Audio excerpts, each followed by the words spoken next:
Global star Ram Charan ఉపాసనకు పెళ్ళై దాదాపు 11 సంవత్సరాల తర్వాత మొదటి బిడ్డకు జన్మ ఇచ్చిన విషయం తెలిసిందే. ఆ పాపకు క్లింకారాగా నామకరణం కూడా చేశారు. కానీ ఇప్పటి వరకు ఆ పాప ఫేస్ మాత్రం రివీల్ చేయలేదు. మెగా అభిమానులు తన అన్న రామ్ చరణ్ వారసురాలిని చూడాలని ఎంతో ఆరాటపడుతున్నారు. అంతేకాకుండా ఫేస్ రివీల్ చేయాలంటూ నెట్టింట అనేక పోస్టులు పెడుతూ సందడి చేస్తుంటారు. అయినప్పటికీ ఇప్పటి వరకు క్లింకారా ఫోటోను మాత్రం మెగా ఫ్యామిలీ రివీల్ చేసింది లేదు. అయితే ఇటీవల మెగా ఫ్యామిలీ తిరుమల తిరుపతి దర్శనానికి వెళ్ళినప్పుడు క్లింకారా ఫేస్ కాస్త రివీల్ అయిన సంగతి తెలిసిందే. దీనికి సంబంధించిన వీడియో కూడా నెట్టింట తెగ వైరల్ అయింది. దీంతో మెగా వారసురాలు అంటూ ఎంతోమంది ఫ్యాన్స్ ఆ వీడియోను ట్రెండ్ చేశారు.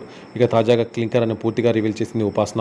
మదర్స్ డే స్పెషల్గా తన కూతురు తల్లితో ఉన్న ఫోటోను షేర్ చేస్తూ, నా మొదటి మాతృ దినోత్సవాన్ని ఇంత ప్రత్యేకమైన చేసిన క్లింకారాకు ధన్యవాదాలు. నా మొదటి మాతృ దినోత్సవం అనుభవం అద్భుతం అంటూ ఫస్ట్ మదర్స్ డే శుభాకాంక్షలు అంటూ క్యాప్షన్ ఇచ్చి పోస్ట్ చేసింది ఉపాసన. అయితే క్లింకారాను ముందు నుంచి కాకుండా వెనక నుంచి పూర్తిగా రివీల్ చేసింది ఉపాసన. ప్రస్తుతం ఇందుకు సంబంధించిన ఫోటోలు నెట్టింట తెగ హల్చల్ చేస్తున్నాయి.